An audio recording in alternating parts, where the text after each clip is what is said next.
Bien le bonjour tout le monde. Aujourd'hui, nouvelle vidéo, on va parler de plein de choses. Un épisode qui va être un petit peu lent, mais on va essayer de le rendre passionnant. Donc, Printer is coming, l'hiver et l'impression monétaire. Donc, on va traiter ces sujets-là aujourd'hui, ce qui constitue la plupart des actualités de la semaine dernière. Donc, une forte chute des actions. Par contre, personne ne parle de carry trade, le reverse carry trade qui est en train de se passer. Je vais essayer de bien montrer tout ça en détail dans cette vidéo.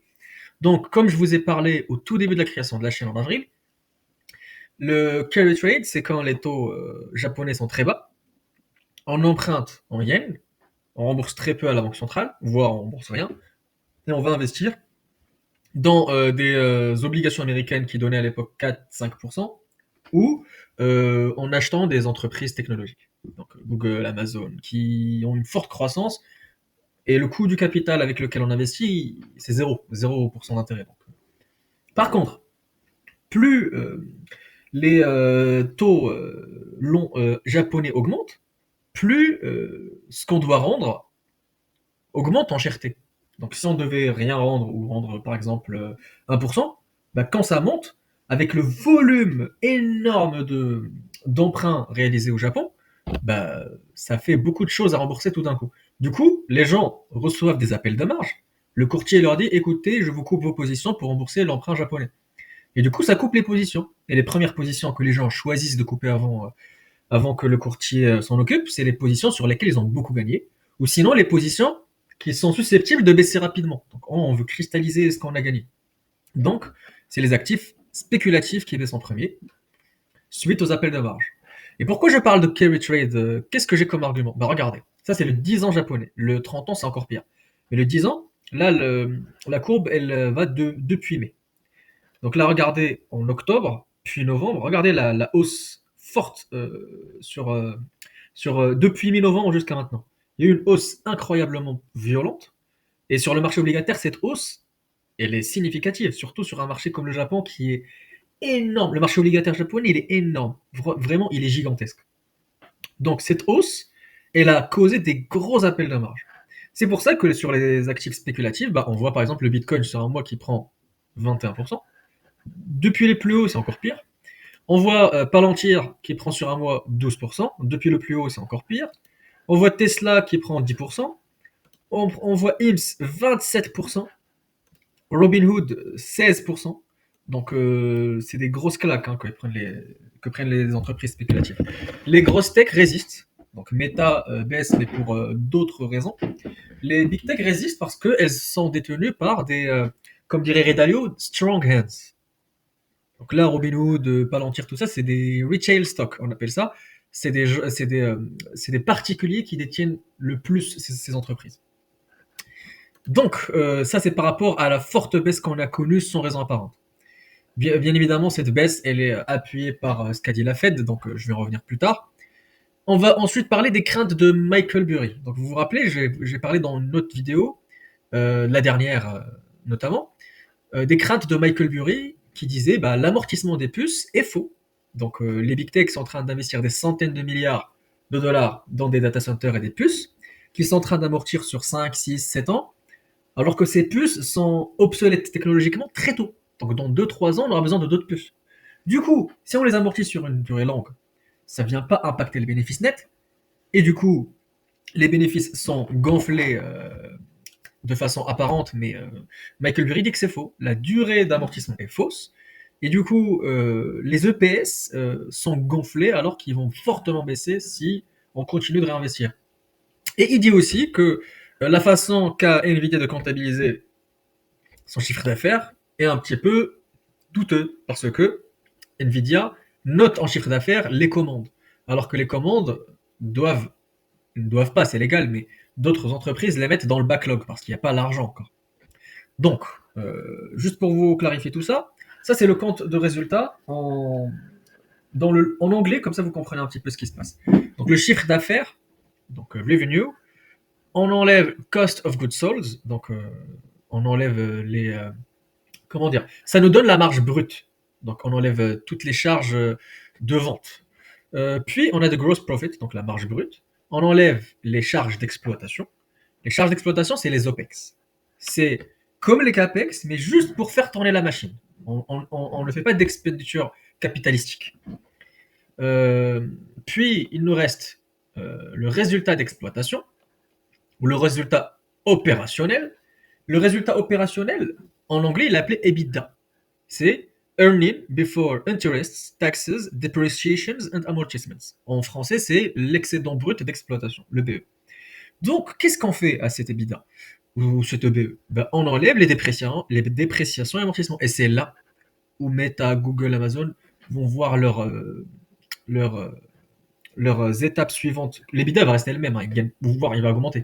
Par contre, les amortissements vont exploser à la hausse, si bien évidemment les amortissements sont correctement faits, et le reste va fortement chuter. Donc l'EBIT, EBT et résultat net va chuter. Par contre, quand on commence à non seulement amortir des énormes charges d'exploitation, mais aussi prendre de la dette, on a les amortissements qui augmentent, mais également les charges d'intérêt. Et du coup, ces deux postes de dépenses augmentent, le résultat net, il va s'effondrer, sauf s'il faut une croissance énorme pour attraper tout ça, ce qui est irréaliste. Donc, comme je vous ai dit, EBITDA, on enlève les dépréciations amortissements, c'est l'EBIT, donc le profit opérationnel. Euh, le profit opérationnel, on enlève les charges d'intérêt, donc les charges financières, il reste le BT, donc le résultat avant impôt. On enlève les impôts, et puis là, c'est net income, le bénéfice net.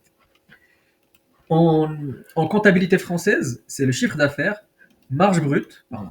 Voilà, chiffre d'affaires, marge brute, excédent brut d'exploitation, résultat et résultat net. Et du coup, les frais financiers prennent en compte dans ce tableau intérêts, amortissements et provisions. Donc voilà, et exemple d'une entreprise qui subit à la fois des énormes amortissements et des énormes intérêts. Devinez laquelle? Oracle. Et justement, après les déclarations de Michael Burry et les earnings d'Oracle, d'NVIDIA, tout ça, elle a fortement augmenté, mais après elle s'est effondrée. Elle a tout perdu en fait. Et regardez, en un mois, 30%. Et depuis les plus hauts, c'est 40%. Pourquoi? Parce qu'on se rend compte que non seulement elle investit énormément dans des data centers qui n'est pas sans business model, mais on voit que les amortissements explosent, on voit qu'elle a une énorme dette et du coup les charges d'intérêt sont énormes, ce qui fait baisser la marge nette. Parce que n'oubliez pas, les investisseurs, la plupart aiment bien valoriser par les multiples de bénéfices nets et non pas les multiples EBITDA. Charlie Munger, le partenaire de Warren Buffett, le défunt, il disait toujours When you hear someone talk about EBITDA, earnings, replace EBITDA by shit. Donc pour lui, à chaque fois que vous entendez quelqu'un parler de résultat EBITDA, changez EBITDA par merde. Donc résultat de merde. Parce que pour lui, l'EBITDA, c'était des trucs qu'on pouvait complètement manipuler. Et nous, on veut voir ce qui reste à la fin. L'argent, quoi. L'argent qu'on gagne. L'argent qu'on gagne, normalement, il faut prendre en compte les amortissements, les intérêts qu'on paye, etc. Donc c'est les bénéfices nets qui comptent. Et si on veut être encore plus puriste, les free cash flow. Donc les flux de trésorerie libre. Du coup, Oracle subit ses peurs sur les amortissements et les charges. Et regardez sa courbe de dette. Donc, elle a à peu près 98 milliards de dollars de dette. Donc, je pense presque autant de capitaux propres. Sa valorisation est très, très, très, très largement au-dessus. Et du coup, regardez, bah, depuis 2020, elle fait n'importe quoi et elle s'endette à max à mort. Peut-être à raison, peut-être à tort, mais en tout cas, le marché n'aime pas. Voilà. Nvidia, elle a explosé après les earnings, elle a pris 5%, et puis elle a baissé, elle a fait moins 3, et le jour d'après, elle a encore baissé. Et ça, c'était les deux derniers jours de la semaine, jeudi et vendredi. Je vais vous expliquer pourquoi.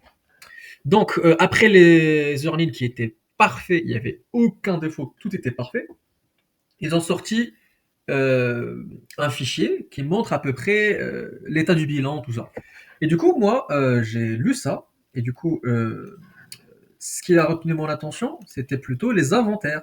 Et pour faire une recherche précise, parce que là, j'ai pas le temps de tout reprendre, j'ai demandé à Gemini, est-ce que les inventaires d'NVIDIA ont explosé ou augmenté significativement, montrant qu'ils ne vendent pas tout ce qu'ils produisent. Gemini me dit que les inventaires d'NVIDIA ont connu une forte augmentation significative, ce qui suggère une production supérieure aux ventes immédiates ou une constitution de stock stratégique. Donc soit ils ne vendent pas ce qu'ils produisent parce qu'il y a une déconnexion entre les commandes et enfin les achats réels et les commandes, soit ils anticipent une forte demande, qui peut être le cas. Du coup, si on lit bien ce qui se passe, ils ont fait un reporting de 15 milliards de dollars d'inventaire et de produits finis. Hein. Donc c'est un produit fini. J'ai bien sur le bilan, il y a bien produit fini, donc puce prête à l'emploi. Ce qui représente une augmentation de 125% d'une année à l'autre. L'inventaire annuel, donc une augmentation de 91% à peu près. Et du coup, le DIO, donc combien de jours l'inventaire tient de Nvidia, était de 120 jours au cours du trimestre récent, ce qui est supérieur de 13 jours à sa moyenne sur 5 ans. Donc, ils ont l'habitude de vendre beaucoup plus que maintenant. Et du coup, ça peut être interprété selon deux manières, ce qui est vrai. Donc, soit une forte demande future, c'est vrai, il y a beaucoup de, il y a beaucoup de demandes sur les Blackwell et les derniers trucs d'NVIDIA. Par contre, Jensen Huang a dit lui-même qu'il avait du mal à vendre tout ce qui était moins bon que Blackwell. Parce que ses gros clients, c'est Google, Meta, Amazon, tout ça. Et eux, ils ont beaucoup d'argent, ils n'ont pas de problème à aligner des centaines de milliards pour acheter le Blackwell, la dernière pépite d'NVIDIA. Et du coup, moi je soupçonne que ce qui reste, c'est les trucs qu'ils ont produits, qu'ils n'arrivent pas à vendre, parce qu'ils vendent que du Blackwell. Et Blackwell, ils en ont pas assez, justement. Et du coup, c'est un problème. On verra plus tard. Un déséquilibre par segment. Donc une partie de cette augmentation pourrait être due à des excédents dans le segment gaming, où la demande est moins explosive que les data centers. Nanana. Bon, l'augmentation des inventaires, c'est ce qui a fait rebaisser Nvidia. Voilà, donc je voulais bien expliquer cette partie-là. C'est pas dramatique, mais fallait quand même en parler. Et pourquoi cette crainte? Parce que le carnet d'ordre d'NVIDIA, il est gonflé par par les 7 magnifiques, mais il y a aussi ces deux pépites qui ont passé des grosses commandes à NVIDIA. Donc XAI, celle de Elon Musk, et CoreWeave. Et CoreWeave est en train de subir une méga chute en bourse. Ils sont très endettés aussi. Ils ont des gros problèmes. Et du coup, s'ils venaient à faire faillite, non seulement Nvidia, qui a une part dans le capital, perdrait cette part, mais elle perdrait aussi des énormes commandes. Et du coup, il faut que CoreWeave ne fasse pas faillite et continue à commander d'Nvidia. XAI, c'est la même chose, c'est la partie intelligence artificielle de Musk qui fait pas de bénéfices. Donc, va falloir soit l'englober par Tesla et absorber les dettes et tout ça par Tesla, comme ça, et continuer à investir, soit il y aura des soucis. Euh, donc voilà. Et il ne faut pas oublier que Nvidia et toutes ces entreprises ont des bénéfices consanguins. Donc si l'une tombe, tout le monde tombera. Il faut faire attention. Maintenant, finalement, la dernière chose à dire, qui a aussi contribué à la baisse des marchés financiers le vendredi, c'est la Fed. Parce que la Fed, il y a 3 jours, 4 jours, il y a un membre de la Fed qui a dit écoutez, la Fed, enfin, la baisse des taux dont vous comptez autant en décembre n'est pas du tout certaine. De quoi vous parlez là? Du coup, avec le carry trade, avec les craintes de Burry, en fait, tout le monde veut dégager du marché parce qu'ils ne comprennent plus rien. Et du coup, bah, ça amplifie le mouvement baissier. Sauf que vendredi, quand la Fed a vu que les gens commencent à vendre et qu'un crash commence à voir le jour, c'est pas vraiment un crash comme avril, mais des grosses baisses. Du coup, la Fed a dit, bah, finalement, peut-être qu'on vous donnera votre baisse en fait. Donc là, vous lisez, la Réserve fédérale américaine a surpris les marchés en laissant entendre une possible baisse dès décembre. En moins de 24 heures, donc de jeudi à vendredi, les probabilités d'un assouplement monétaire ont bondi de 40 à 70% selon le Fed Watch Tool.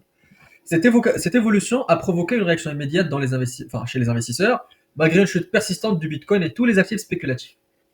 Une baisse des taux renforcerait l'attractivité des actifs risqués, donc ça fera monter les actions en gros. Et pourquoi ils ont décidé de faire ça? Parce que, en fait, la Fed, elle veut éviter de trop baisser les taux, mais elle veut aussi éviter une récession, parce que si les taux restent hauts, l'activité économique américaine est super fragile. Elle dépend que de la dette, en fait. C'est totalement corrompu. Du coup, il faut que d'un clic, que d'un tout, ou une toux, désolé, pour que l'économie ralentisse. Et du coup, bah, l'économie est en train de ralentir. Donc, il y a beaucoup de chômage, l'intelligence artificielle est en train de mettre des gens au chômage, le shutdown du gouvernement. Il y a plein de trucs qu'on ne sait pas sur toute cette stratégie de Trump. Donc, l'inflation est là parce qu'il augmente les droits de douane, donc les trucs valent plus cher. Les gens sont plus dans le chômage, où il y a plus de ralentissement économique. Il est en train de virer les migrants, donc il y a moins de travailleurs, et du coup, voilà, donc l'économie ralentit. Et si en plus les marchés baissent, le sentiment de richesse chez les Américains va baisser aussi. Les gens qui utilisent leurs produits financiers, leurs actions, tout ça, pour consommer, ne vont plus pouvoir le faire. Et bah, la récession peut être provoquée par un crash boursier. Et du coup, pour que le crash boursier n'ait pas lieu, ils ont décidé d'accorder quand même une dernière baisse des taux en décembre. Ils ont décidé de le faire, mais peut-être qu'ils vont pas le faire. Mais en tout cas, les marchés misent massivement sur une baisse des taux en décembre. Et la réserve a surpris les marchés en laissant entendre une possible. Donc c'est pas sûr, on verra les stats, mais c'est possible. Donc on a 70% selon le Fed Watch d'un assouplissement monétaire. Voilà donc par rapport aux news de la semaine, on a discuté le reverse carry trade, les craintes de Michael Burry, la baisse des EPS, l'effondrement d'Oracle et pourquoi les amortissements enterrés, tout ça. On a parlé aussi des inventaires d'NVIDIA et des craintes sur CoreWeave et XAI et du reverse de la Fed. Incertitude, puis frein sec, on repart dans l'autre côté en mode dovish. Pour finir, on va valoriser ASML. C'est quelqu'un que je connais qui m'a demandé de valoriser ASML, donc je vais utiliser mon outil. On va venir là, donc SU, non, c'est ASML. Bim, on vient là, donc là, on vient là. ASML. ASML, les hypothèses qu'on va prendre. Déjà, le marché paye 32 fois les bénéfices. Après une forte chute, parce qu'il a commencé à un moment à payer 35-40 fois les bénéfices. Attention tout le monde. Donc, il paye 32 fois les bénéfices. L'action est à 834. Donc, on parle bien de la SML européenne, hein, côté Amsterdam. Les bénéfices que j'estime sur les 5 prochaines années. Déjà, ils savent même pas s'ils vont faire du bénéfice en 2026. 2027, 28, 29, ils projettent quand même du bénéfice. Donc, en composé, je vais mettre 12%. C'est beaucoup, hein, 12%. Surtout pour un business cyclique et qui dépend des capex de TSM. Parce que TSM produit les puces Nvidia. Par contre, TSM, pour produire des puces, ils ont besoin des machines ASML. On va mettre 12%. Ils ont le monopole complet. Ils sont dans une position très bien. Ils ont des gros clients super puissants et stables financièrement. Donc on peut donner un PER à 27. Donc qu'est-ce que ça donne? Allez, on va être gentil.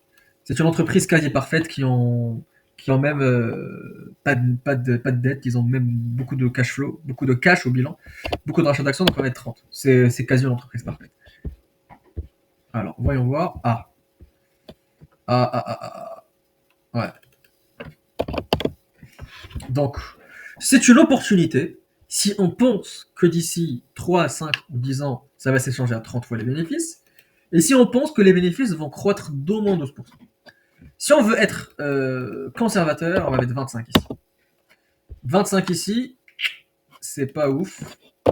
Donc le prix max à l'acheter pour faire 10% par an de performance à 25 fois les bénéfices, ce qui est presque le plancher de sa valorisation, fallait l'acheter à 712. Donc il y a quelques mois, c'était à 600, voire 580. Donc vous aviez jusqu'à 712 pour l'acheter pour faire cette performance. Mais sinon, on va prendre le barycentre entre 27, 25 et 30, 27. 27. Allez, même 28. On va prendre 28. 28, c'est normal. Si on prend ici 28, 12% par an de croissance, c'est totalement atteignable. Donc 28, ça fait du 9% par an, toujours moins de 10% que j'espère. Et faudra l'acheter juste en dessous de 800 euros pour avoir cette performance. Donc c'est pas très surévalué, mais moi je suis conservateur, moi je mettrais ici 25. Donc moi j'avais fait un coup un peu bête, mais je croyais plus en total, donc je les avais achetés vers 580-90, et je l'ai vendu à peu près vers les 700. J'en ai vendu à 710 de mémoire. Du coup, voilà, donc j'ai réinvesti ailleurs. Schneider, Total, tout ça. Schneider lui-même que j'ai revendu pour acheter du Total. C'est pour ça que j'ai la majorité de mon portefeuille sur du pétrole. Donc voilà, j'avais pas cet outil à l'époque pour bien valoriser mes trucs. Mais voilà, donc je reviens encore sur mes hypothèses. C'est pas surévalué, c'est une bonne entreprise, mais au cours actuel, on pourrait encore attendre que ça baisse un petit peu. Voilà pour aujourd'hui, j'espère que vous avez aimé ma vidéo. Aimez, likez, partagez, appuyez sur tous les boutons et on se voit la prochaine fois. Et n'hésitez pas à mettre en commentaire les entreprises que vous voulez que je valorise. Allez, bonne nuit.